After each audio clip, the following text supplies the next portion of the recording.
Tensions keep rising between the U.S. and Iran since the Israel-Hamas war began. Almost every week, Iranian-backed militias have attacked U.S. bases in Syria and Iraq. It's the latest example, and a serious escalation, of Tehran's use of proxy fighters like Hezbollah and Hamas. Tonight you'll hear of another type of proxy that Iran deploys that receives far less attention. Tehran is hiring hitmen around the world in an effort to intimidate, abduct, and assassinate perceived enemies of the regime. And they're doing it right here on U.S. soil.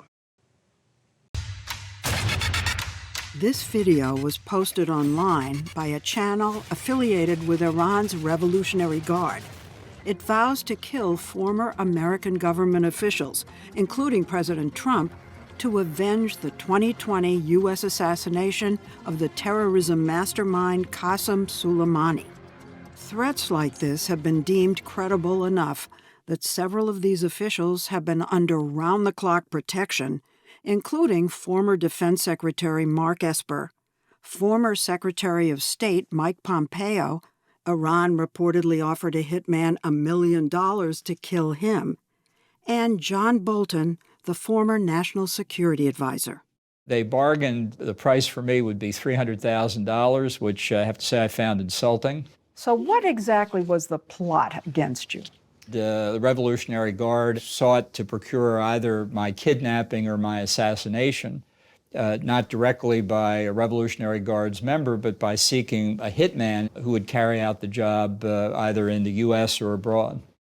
The FBI has an arrest warrant out for this Iranian officer claiming that he hired the hitman online to travel to Washington, corner Bolton in a garage, and kill him. But it turned out, lucky for Bolton, the assassin was an FBI informant. This was not internet chatter. This was a negotiation to murder an American citizen, a former government official. Is the threat against you ongoing? We've got marked Secret Service cars that say police, United States Secret Service, outside my home.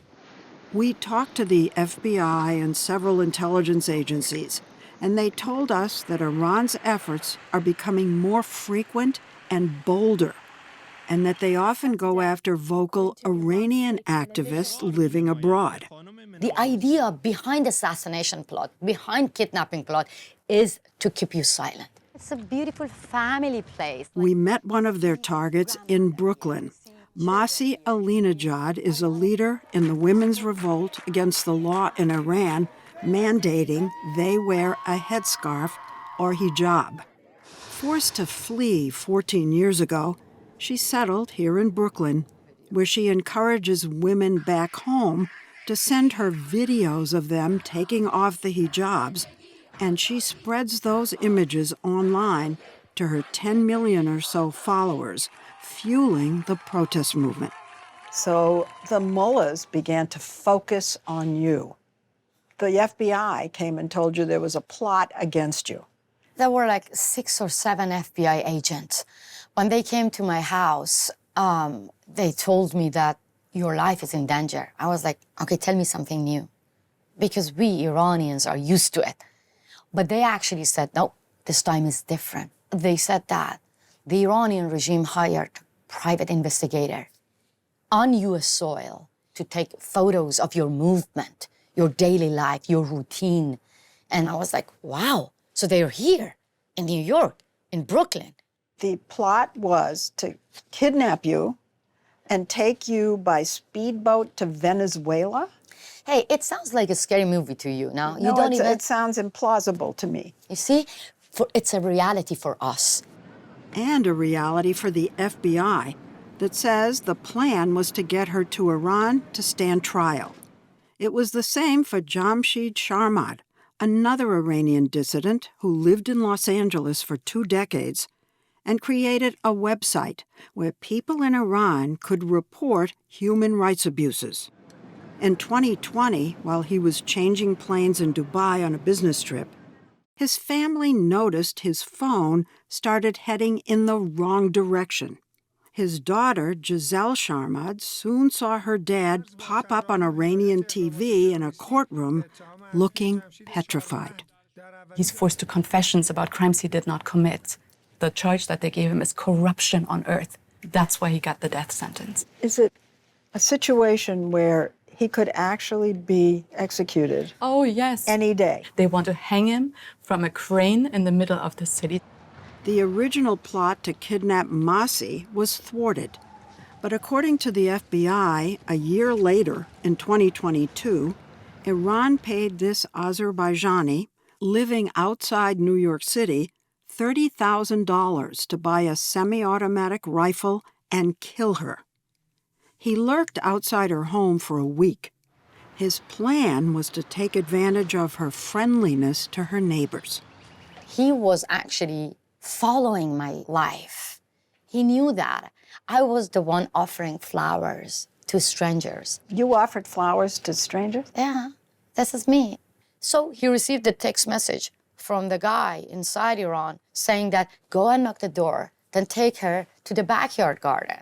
If I had opened the door, I would have just given him a big smile and said, yes, let's go to my garden. And then he wanted to just kill me? Did he actually knock on your door? Yes. Her home security camera actually caught him on her porch trying to get in. Eventually, he took off, but was pulled over for running a stop sign. That's when the police found this in his car. He's been in custody awaiting trial ever since. But here's what's interesting. Neither he nor two other men the prosecutors say were hired for the job were Iranian. Like him, they were Eastern European, and, as is becoming a trademark of Iran's shadow war, they were criminals. They were all from criminal syndicate.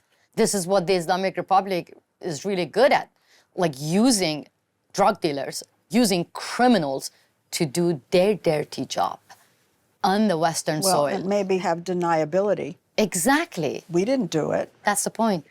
So why did they use proxies? To have somebody who is not being tracked by intelligence or security agencies for this.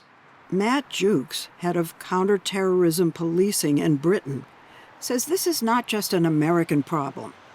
In the UK, they have foiled 15 Iranian kidnapping and assassination attempts since last year. I've been involved in national security policing for over 20 years. What we've seen in the last 18 months is a real acceleration. We have been told that a lot of these criminal gangs hire other criminal gangs, and then maybe a third group. I think we're always going to see this collaboration between criminal organizations. We know that this will not always be a direct line from a state organization to a threat to a potential kidnap. And this recording was given to us by a foreign intelligence agency.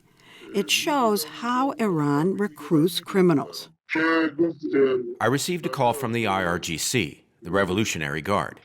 This is an Iranian smuggler from Urmia, a town near the Turkish border. He reveals to the foreign agents that he was approached by Iran's Revolutionary Guard with a deal. They'll turn a blind eye to his smuggling if he helps them. Their request was that I find people who could work for them. What kind of work? Anything. Like catching someone for us so they can be beaten up or gotten rid of. This surveillance video shows him recruiting a fellow smuggler for the task. The man in white is Mansour Rassouli, an alleged drug dealer. He agreed to arrange assassinations throughout Europe for the Iranian government for money. But a few weeks later, Rassouli was kidnapped at night and interrogated in a car, reportedly by Israeli intelligence. They extracted this cell phone confession where Rassouli admits he was paid $150,000 up front and promised $1 million if he killed 3 people for the Iranians. One is an Israeli at the embassy in Istanbul, Turkey. Another one is an American general in Germany. And one is a journalist in France. The French target was identified as philosopher Bernard-Henri Lévy, a vocal critic of the regime in Tehran. The identity of the American general remains a mystery. The plot to kill the three was prevented, but in recent years, Iranian dissidents were successfully kidnapped and smuggled to Iran. Several were executed. They've succeeded in Europe.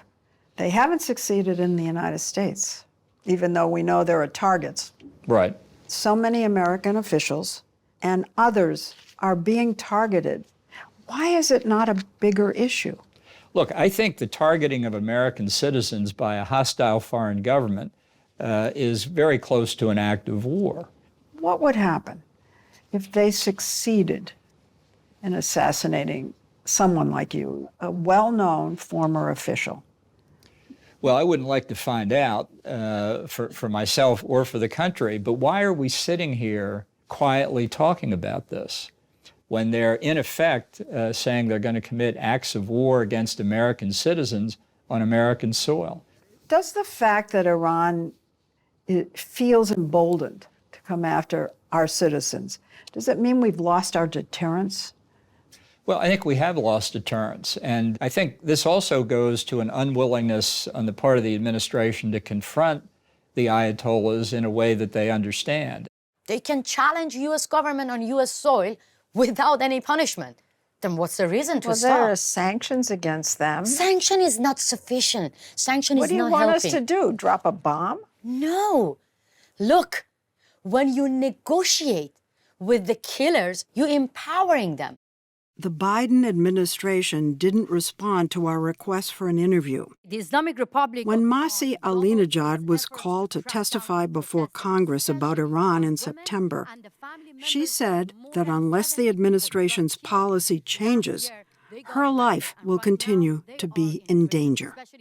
I believe that when I'm not in the spotlight, when media like you are not paying attention to me, finally they're going to come after me.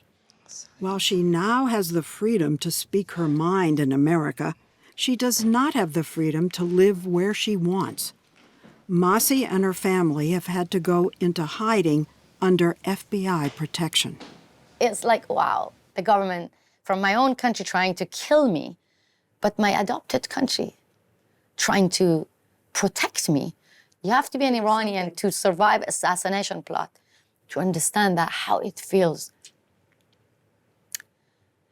to survive in America and to have the platform and to criticize the U.S. government. You're tearing up. Tell me why you're tearing up. Because people in my country get killed for criticizing, get shot in head for the crime of criticizing.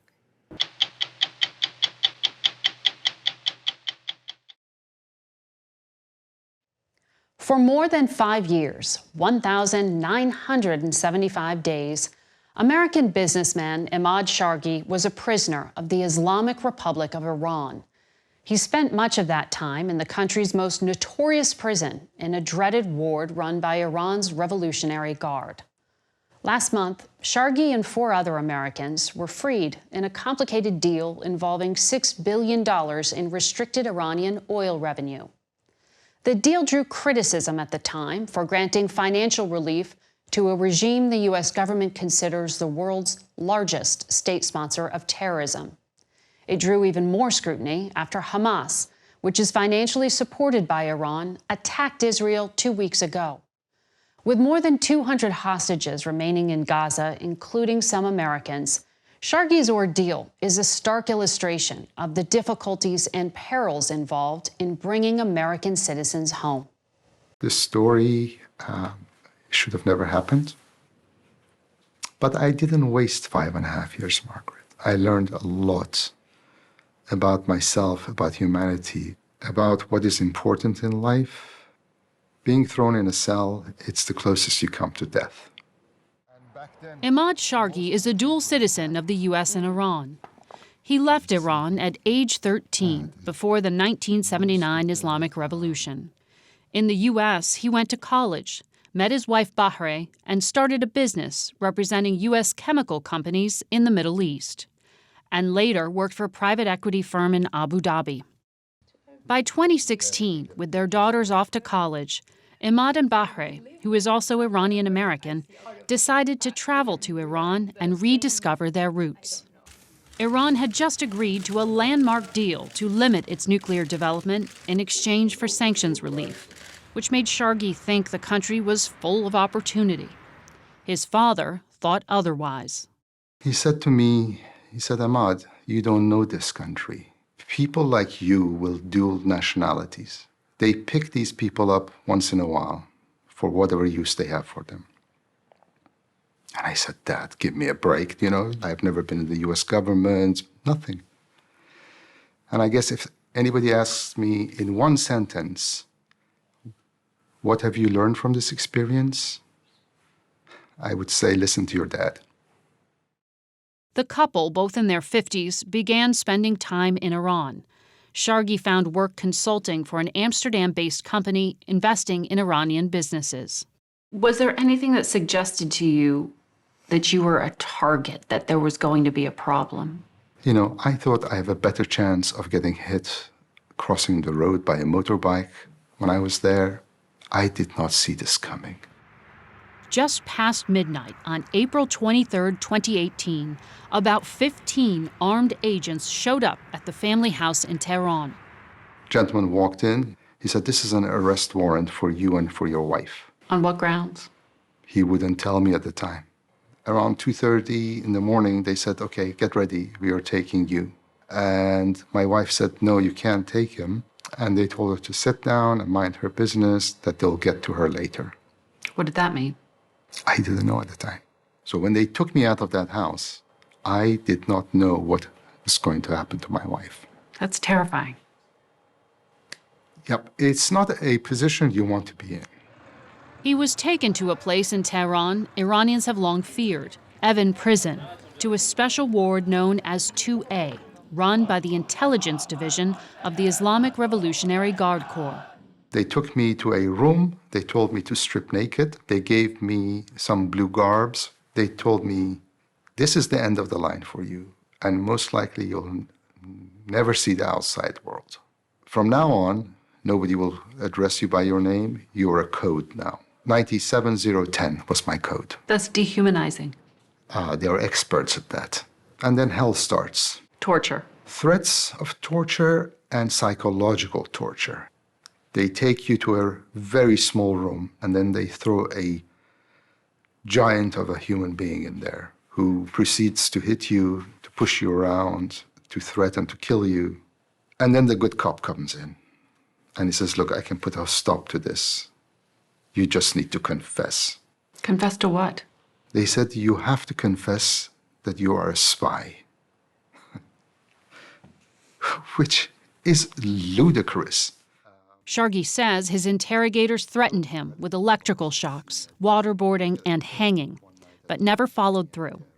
So I realized they don't want to damage their product at that point. Product. Correct.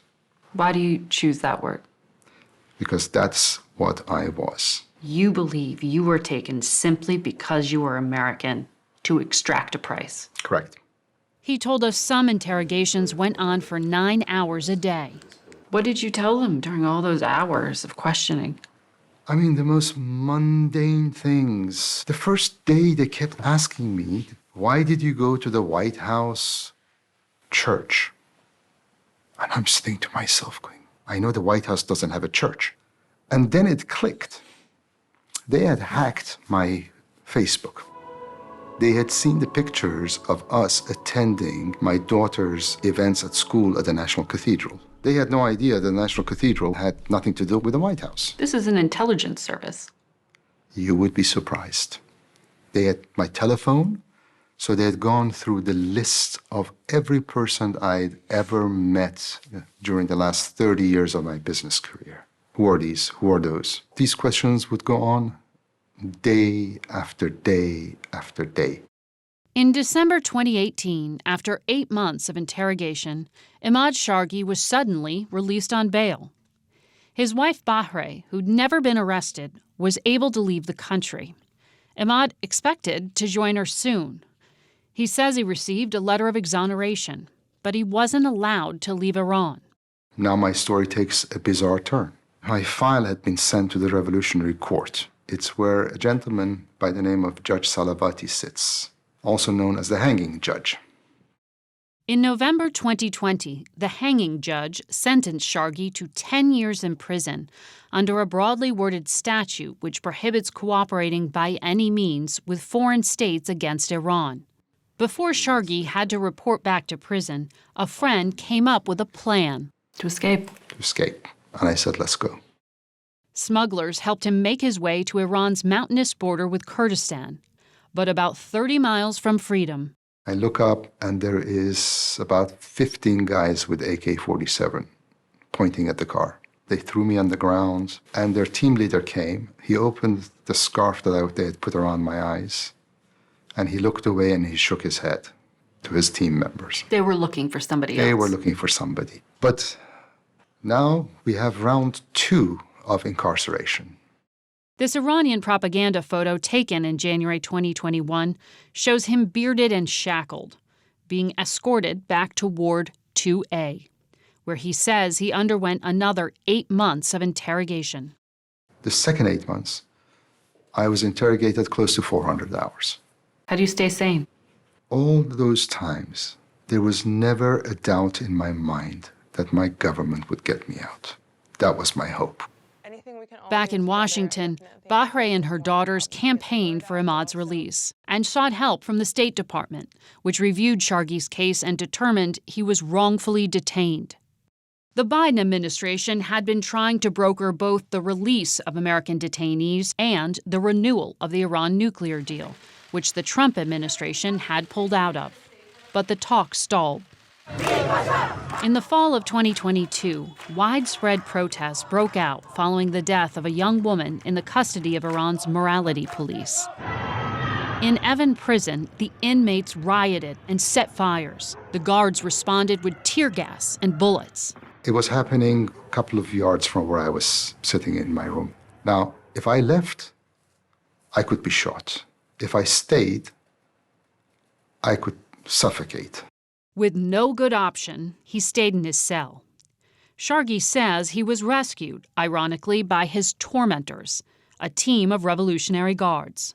They were pale white when they saw me. They were like, Emad, let's get the hell out of here. Because you're worth more alive than you are dead. Correct. Shortly after the fire, Emad's sister Netta sought a meeting with Iran's top diplomat at the United Nations, Amir Saeed Iravani. She wanted to learn what was holding up a prisoner deal. He acknowledged to you that there were people inside his own government that didn't want the deal to happen. Yeah, I mean, he acknowledged that, and just as there are people in our government who didn't want this to happen. You know, we're dealing with innocent human lives, and we want to rectify the situation, but for other people, it's politics and it's power, and they get in the way. Arranging a meeting with President Biden proved more difficult for Netta. Determined to help her brother, she went to this crowded White House reception for the Persian New Year and managed to buttonhole the president after he spoke. I told him there are American citizens who are innocent and need to come home as soon as possible because time is not on our side. After roughly 2 years of start-and-stop negotiations, the U.S. and Iran reached a complex agreement.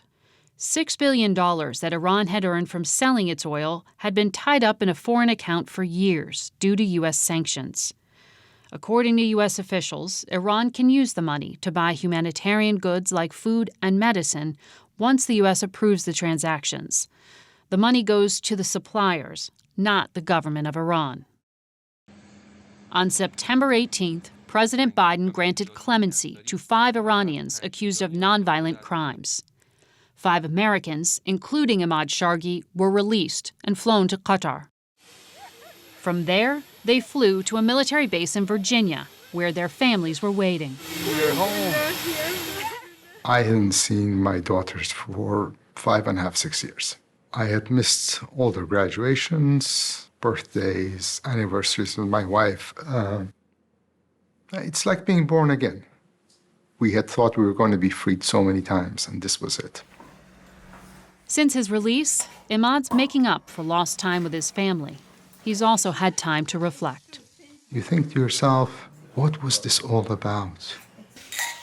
Why did they do this to me and to my family? For 5 years. And the short answer is hostage taking as statecraft. If you are an American, Yes. an Iranian American. No. Iranian American, Italian American, American, do not go to Iran. Less than 3 weeks after Shargi's release, Hamas, which is financially backed by Iran, attacked Israel. As Israel counterattacked in Gaza, some U.S. lawmakers have called for blocking Iran's access to the $6 billion. The White House insists no money has been released so far, and sources told us the arrangement has not changed. When you watch the news right now and you see what has happened in Israel, not just about the people killed, but the hostages that have been taken, what is that like for you? I cannot imagine what it must feel like to have your daughter, your son, your wife, your father being taken hostage. And I cannot believe what their families are going through. I just wish them a safe return home.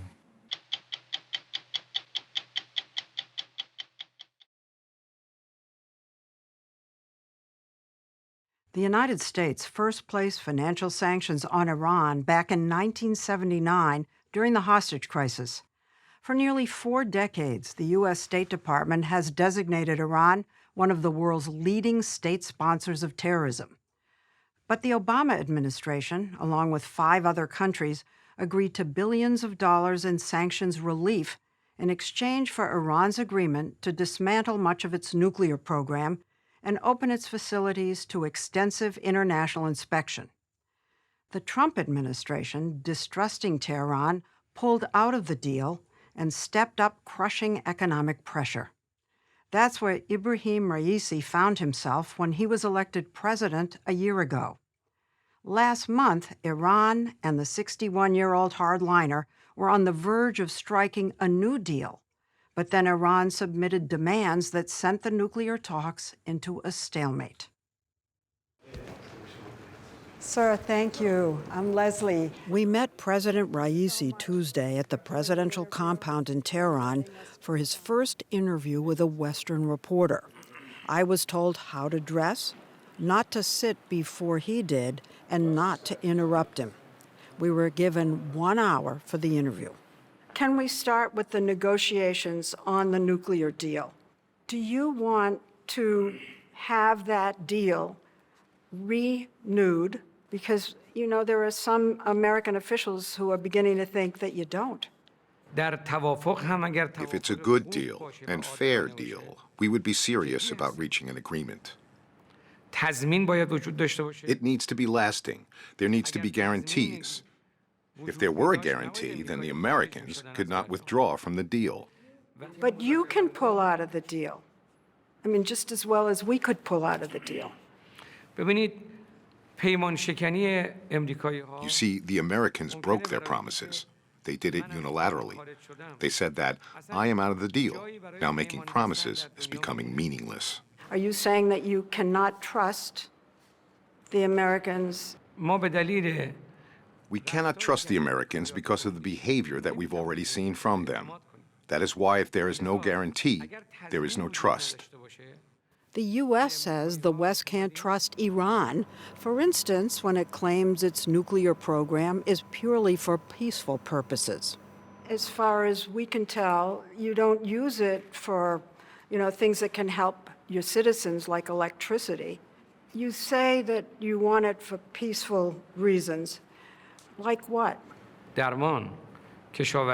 Like in medicine, agriculture, oil, gas. In terms of peaceful purposes, one available figure from the UN nuclear watchdog agency, the IAEA, is that only 1.8% of the country's electricity is generated by nuclear power. There seems to be some evidence that you had been working, at least before, toward a weapon, and that you might be doing that again. We have responded to these claims several times. They are baseless. The Islamic Republic of Iran has said many times that possessing nuclear weapons has no place in our doctrine. However, the U.S. intelligence community has assessed with high confidence that Iran did attempt to develop a nuclear bomb in the past. And then there are the American citizens being detained in Tehran, 3 of whom were born in Iran. If there is a deal, would you agree to release the 4 Americans who are being held here? Could that be part of it? There are Iranian nationals also imprisoned inside the U.S. These people are only in there because they simply tried to circumvent sanctions. And the Americans, we have told them that we can talk to them about this. It can be conducted separately from the nuclear talks. It can be done between the 2 countries. It is a humanitarian issue. This can be negotiated. You're off to New York. You're going to speak at the United Nations. You know, President Biden is going to be there. Are you open to a meeting with President Biden, a face-to-face? No, I don't think that such a meeting would happen. I don't believe having a meeting or talk with him will be beneficial. What do you think the difference is, from your perspective, between the Trump administration and the Biden administration? The new administration in the U.S., they claim that they are different from the Trump administration. They have said it in their messages to us. But we haven't witnessed any changes in reality. His major grievance against President Biden is that he has maintained the sanctions on Iran that President Trump imposed. The sanctions are very tyrannical. This is a tyranny against the people of Iran. It is important to us to have the sanctions lifted. The sanctions thrust Iran into a 2-year recession, mainly because oil exports from refineries like this one fell overnight from 2.8 million barrels a day to about 200,000. Businesses have been cut off from international banking. With inflation today in Iran at over 40%, virtually everything is more expensive. And yet, we found traffic here as clogged as in New York. And as we saw, Tehran's bazaars are teeming with shoppers. Hello. The ones we met were friendly to us. How are you? Oh, I'm good. How are you? Fine, thanks. And you? Good. Do you study English in school? No.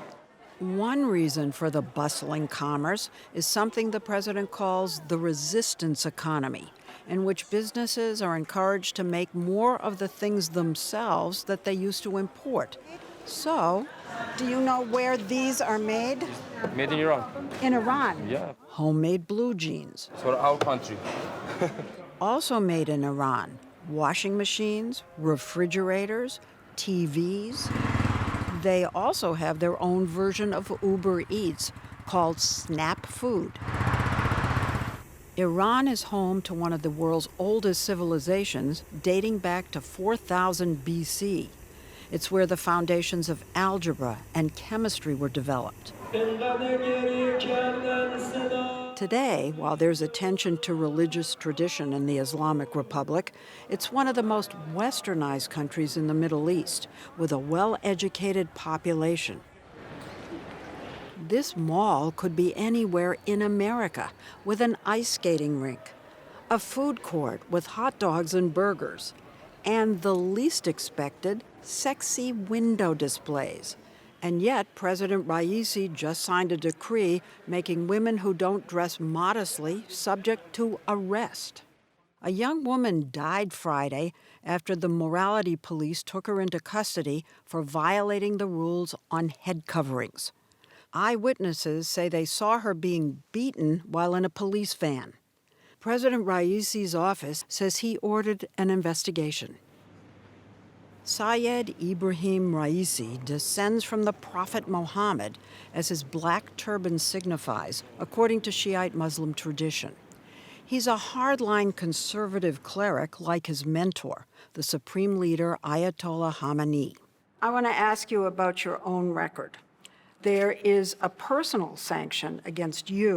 You took part in a commission that was responsible for executing up to 5,000 political dissidents. They were hanged or shot by firing squad. I want to ask if you regret that action. What kind of proof can you offer for this? These are just allegations and claims made by members of a terrorist group. You're saying that that was not true and that هر کس که در ایران مرتکب جرم و جنایتی شده Anybody who commits a crime in Iran stands trial in official courts of law, and they receive punishments for what they did. They were assassinating people, and what happened to them was exactly proportionate to what they did. But the U.S. Treasury Department sanctioned Raisi personally for human rights violations over this, and Amnesty International called it a crime against humanity.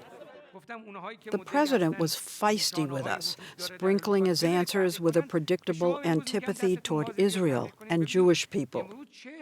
The supreme leader, Ayatollah Khamenei, was scathing when he tweeted on the same subject in English in 2018, "Israel is a malignant, cancerous tumor that has to be removed and eradicated." Do you believe the Holocaust happened? That 6 million Jews were slaughtered? ببینید مسئله تاریخی یک مسئله Look, historical events should be investigated by researchers and historians. یک نشانه‌هایی هم وجود داره برای اینکه این اتفاق واقع شده. There are some signs that it happened. If so, they should allow it to be investigated and researched. So you're not sure. I'm getting that. You're not sure. What about Israel's right to exist? ببینید مردم فلسطین You see, the people of Palestine are the reality. This is the right of the people of Palestine who are forced to leave their houses and motherland. The Americans are supporting this false regime there to take root and be established there. You know that Morocco, Bahrain, Sudan, and the United Arab Emirates have all recognized Israel and have relations with Israel. And it is said that Saudi Arabia is also talking directly with Israel. And I wonder if you'd want to comment on that. یا کسی که امروز دست داد با رژیم If a state shakes hands with the Zionist regime, then they are also an accomplice to their crimes, and they are stabbing the very idea of Palestine in the back. You have vowed revenge on the U.S. government for the killing of General Soleimani. More than 2 years ago, the U.S. killed General Qasem Soleimani in a drone strike. A revered military hero in Iran, he masterminded deadly attacks on American forces throughout the region for years. The supreme leader has called for retaliation. Are you intending to retaliate by assassinating officials from the Trump administration? یعنی کاری که دولت وقت و شخص What the then American government did by the direct order of Trump himself to assassinate Mr. Qasem Soleimani, this was a heinous crime. اونچه که دنبال کردیم و دنبال We want justice to be served. We are not going to forget about this. I'm wondering what you mean by justice. Does it mean an eye for an eye? There was this assassination, now we're going to have an answer assassination. ما از نوع اقداماتی که That's the type of the actions that the Americans and Zionist regimes are doing in the world. We are not going to carry out the same actions. And yet, the U.S. Department of Justice has charged a member of Iran's Revolutionary Guard with just that, plotting to assassinate John Bolton, President Trump's former national security advisor. As he prepares for his trip to the UN, President Raisi is defiant. His message? No concessions in the nuclear deal. Iran will not back down, and it can survive the sanctions, which he says could well backfire against the United States. Yes, they can create restrictions and problems for us and difficulties, but there's a number of countries that are being sanctioned. By doing this, they are bringing them closer together, making them more united, and this will render American sanctions ineffective. Right, Chinese, Russians, Iranians getting closer. This approach won't work. As we ended what seemed to be a cordial conversation, we were surprised when a member of Raisi's staff reached up and blocked one of our cameramen from shooting our goodbyes. No, it's my camera. No. Another one of our cameramen's phones was confiscated and held by President Raisi's security team for 2.5 hours.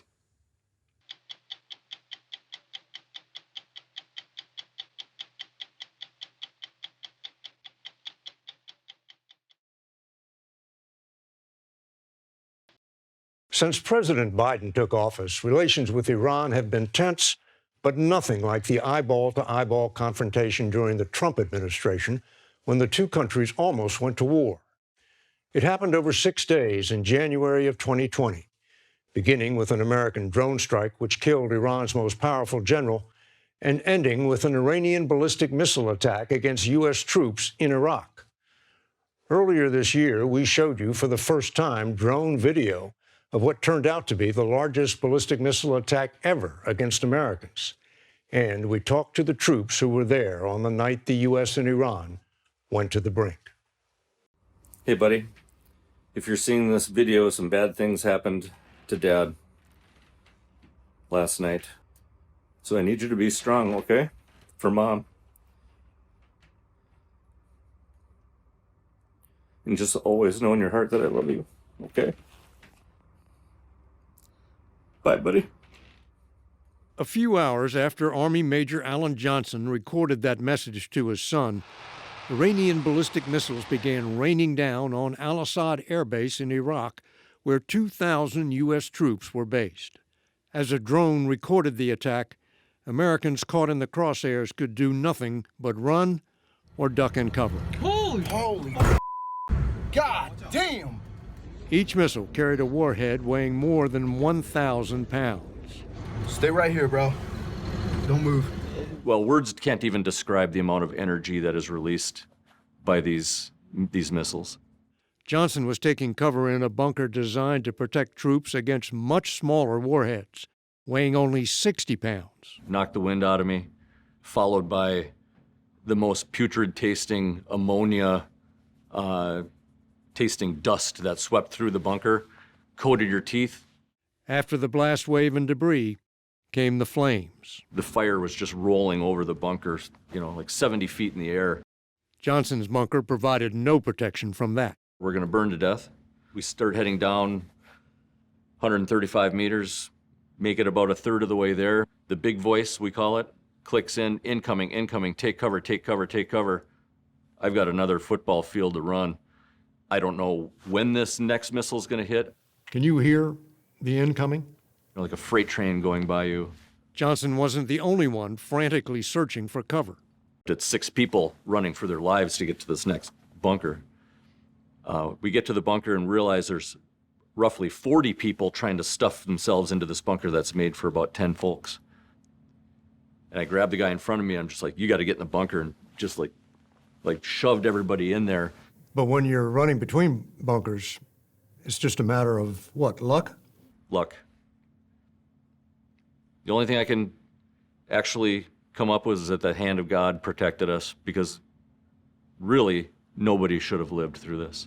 Things are happening that could take us to war if we don't make the correct move here. Marine General Frank McKenzie, commander of U.S. forces in the Middle East, monitored the attack from his headquarters at Tampa, Florida.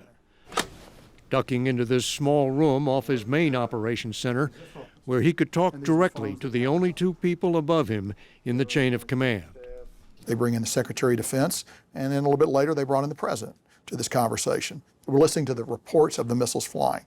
You ever been on one like this? I've never been on one like this, where real missiles being fired at our forces and where I thought the risks were so high. The Iranian attack on al-Asad was in retaliation for a stunning U.S. operation President Trump ordered 6 nights earlier. A drone strike which killed Iran's most powerful general, Qasem Soleimani.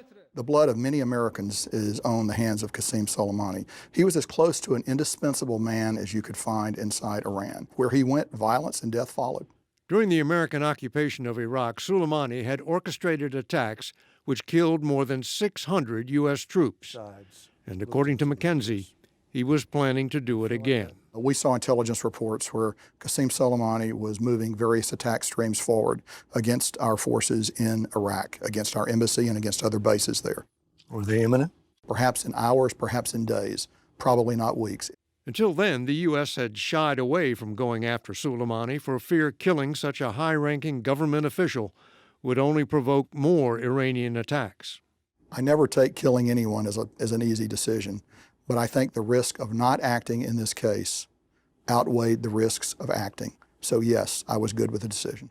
On January 3rd of last year, an airport security camera recorded Soleimani's arrival in Baghdad on a commercial flight from Damascus. McKenzie was watching from a different angle. You have the drones overhead. Do you see him get off the airplane? Yes, yes. As Soleimani's entourage pulled away from the plane, McKenzie gave the kill order to the commander controlling the drones. And then I said, take your shot when you got it. Missiles slammed into both vehicles simultaneously. There's no backslapping, there's no cheering, because now I have to prepare to deal with the consequences of the action. General McKenzie was sure Iran would retaliate, but he didn't know how. And neither, for a while, did the Iranians. I believe they went into a period of disorganization because they had lost the officer who really spoke up and shaped everything up and told them what they were going to do. So it was kind of an ominous silence. It was a very ominous silence. And what was the first sign that Iran might really be thinking of a ballistic missile attack? They began to move their ballistic missiles. The attack was just hours away when Major Alan Johnson got the word Iran's most powerful weapons were aiming for al-Asad. My intelligence officer pulled me aside and basically said, "Sir, I've got some bad news for you." "What's up?" "We have information that Iran is fueling 27 medium-range ballistic missiles, and their intention is to level this base. And we may not survive." This was a completely different threat. Lieutenant Colonel Tim Garland commanded an Army battalion at al-Asad, a sprawling airbase about 120 miles west of Baghdad, where the U.S. operated scores of helicopters, drones, and other aircraft. Did the base have any defense against ballistic missiles? No, sir. It was such an unprecedented threat. I don't think it was ever calculated. So the capability to prevent a ballistic missile attack, it wasn't there. Did you have a plan for what to do? We came up with a plan. The only real defense against a ballistic missile attack is to get out of harm's way. Air Force Lieutenant Colonel Stacy Coleman and the rest of al-Asad scrambled to evacuate more than 50 aircraft and 1,000 troops before the missiles hit. But the base still had to be manned. We still needed to be able to do our mission. So the first decision was to split our team by combat capability. What did you think was going to happen to the people you were telling to stay? The honest truth is, I didn't think that we were going to survive. The best shelter was air raid bunkers built during the rule of Saddam Hussein, but there weren't enough of them. And I just remember a very heavy sinking feeling setting in. It was like, man, we are not going to come up with a bunker plan that's going to be adequate for the number of people that we're talking about. So Garland sent most of his soldiers out into the desert, where they watched the attack from a safe distance. Holy! There was a lot of people who didn't want to leave. They didn't want to be that guy that was going to relative safety. A lot of people might have trouble understanding what you just said. Tell me why a soldier wouldn't want to go to a safe place. They want to carry the burden. They want to share in the danger. From his headquarters in Tampa, General Frank McKenzie had tried to time the evacuation just right. If you go too early, you risk the problem that the enemy will see what you have done and adjust his plans. The Iranians monitored al-Asad by purchasing photos like these taken by commercial satellites. McKenzie waited until after Iran had downloaded its last picture for the day. So the last time the Iranians took a look with their commercially acquired spy photos, what would they have seen? They would have seen airplanes on the ground and people working. So when they launched those missiles, they thought that was going to be a full flight line. I think they expected to destroy a number of U.S. aircraft and to kill a number of U.S. service members. A clock stopped at 1:34 a.m. when it was knocked off the wall, recorded the moment the first missile landed. It's like the sun rising instantaneous. That's how bright it was. Air Force Master Sergeant John Haynes and his security team were outside their armored patrol vehicle when the first missile struck. Across the radio, we heard incoming, incoming, incoming. And what do you do? I just threw the phone down and ran to my vehicle. And then once that impact happened, the back pressure blew our doors closed, and then you just see a cloud of dirt, fire. They call it a shock wave, and you kind of feel that wave almost internally. Like it's almost as if your organs are, kind of wavering around inside. Sergeant Kimo Keltz was outside the bunkers manning a guard post in case the missile barrage was followed by a ground assault. We got down and we protected our vital organs, our heads, and we waited. Did it blow you around? And one of the closest ones that had hit directly near us had actually lifted my body about 2 inches off the ground. Iran fired a total of 16 missiles from 3 locations. 5 missed, 11 landed at al-Asad. This was an attack like no other. It was an attack certainly like nothing I've ever seen or experienced. What have you learned so far? Their missiles are accurate. Did that surprise you? We knew it, but to see it, they fired those missiles to significant range, and they hit pretty much where they wanted to hit. From first launch to last impact was 80 minutes. Somehow, no one was killed. When the sun came up, the survivors surveyed the damage. Holy shells of a building, skeletal frames left with nothing else. Craters about a room size deep into the ground. Concrete barriers blown across a field or a street. It looked like a scene from a movie where everything is destroyed around you, but yet no one was killed. I still have no idea or understanding other than, God being on our side, that no one was seriously injured and there were no fatalities. The news traveled fast up the chain of command, and President Trump tweeted, "All is well." That turned out to be premature. There are people throwing up. Everybody had headaches. I had a concussion for 2 weeks. What did it feel like? Someone hitting me over the head with a hammer over and over and over. Finally, hours later, we realized we have a mass casualty event here of traumatic brain injury. Military doctors diagnosed more than 100 cases of traumatic brain injury. Major Alan Johnson and 28 other soldiers received Purple Hearts. Do you have any lingering effects today? Headaches every day, horrible tinnitus or ringing in the ears, PTSD. I'll be willing to admit that. I still have nightmares. But the nightmare of war with Iran had been averted. Had Americans been killed, it would have been very different. Have you ever done an estimate on if you hadn't evacuated, the damage that would have been done? So I think we might have lost 20 or 30 airplanes, and we might have lost 100 to 150 U.S. personnel. You had a plan to retaliate if they killed Americans. David, we had a plan to retaliate if Americans had died. Iran was on alert for a possible U.S. strike, and hours later shot down a Ukrainian airliner thinking it was an American bomber. 176 entirely innocent people died.